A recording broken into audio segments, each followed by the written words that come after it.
পরিবার যদি বুঝতে না পারে আমি কিছু করার নেই ভাই, সব কথা বলা যায় না। কিন্তু আমার পার্টির লোক হতো আমি এখন হাইকোর্টে চলে যেতাম, ক্যান্সেলেশন অফ বেল। তাও বলে যাচ্ছি, আজকে চান্দাবাড়ির কচুয়া বাজারে দাঁড়িয়ে বলে যাচ্ছি, যদি রাজ্জাক খান পরিবার চায় এই বেলগুলো ক্যান্সেল করাতে, যদি বিধায়ক আইএসএফ এর চেয়ারম্যান নয় ভাঙড়ের বিধায়কের যদি সহযোগিতা চায়, আমি আমার গাঁটের টাকা দিয়ে রাজ্জাক ভাইয়ের খুনিদের বিরুদ্ধে আইনি লড়াই করার জন্য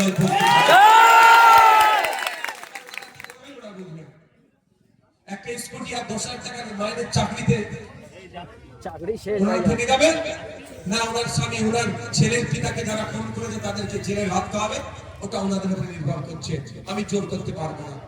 আমি আমার যদি ছেলে হতো, আমার ছেলেদেরকে হচ্ছে আমি আইনি লড়াই করছি, আইনি আমার 3টে ছেলেকে কিডন্যাপ খুন করেছে, আইনি লড়াই করছি, একজনকে জেলের ভাত খাইয়েছি আর একজনকে জেলের ভাত খাওয়াবো।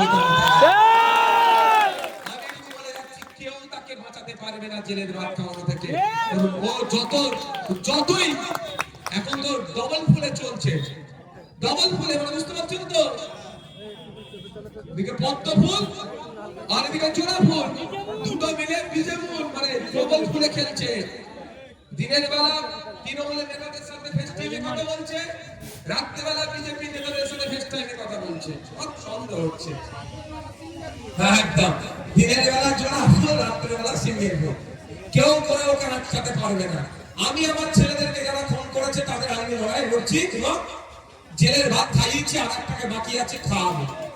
তারা মানে নিস্তার আমি হবো না, চুপ হবো না। প্রসঙ্গক্রমে আমার ফিরে আসি, তো এই যে হিংসা হচ্ছে শিক্ষার অভাবের জন্যই তো হয়, শিক্ষার অভাবের জন্যই।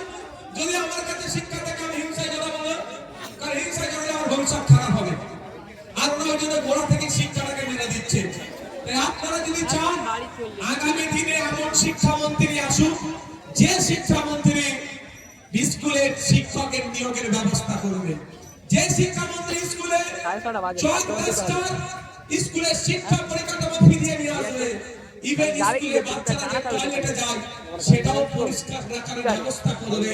এইরকম যদি শিক্ষামন্ত্রী আপনারা চান, মানে ভাঙড়ের কথা বলছি না, রাজ্যের মানুষের কথা বলছি, তাহলে আপনারা 2026 সালে সঠিক জায়গায় ভোট দিন, এই বিজেপিকে পরাস্ত করুন, নতুন শিক্ষামন্ত্রী নিয়ে আসুন।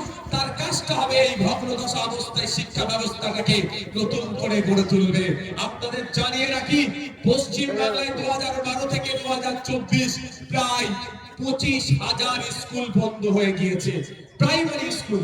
ক্ষতি কার হয়েছে? নেতার ছেলের, এই মমতা ব্যানার্জি পরিবারের ক্ষতি হয়েছে। অভিষেক ব্যানার্জির মেয়ে কি আর সরকারি প্রাইমারি স্কুলে পড়ে? প্রাইমারি স্কুলে পড়ে, যে সমস্ত স্কুলে পড়ে ফিস আমাদের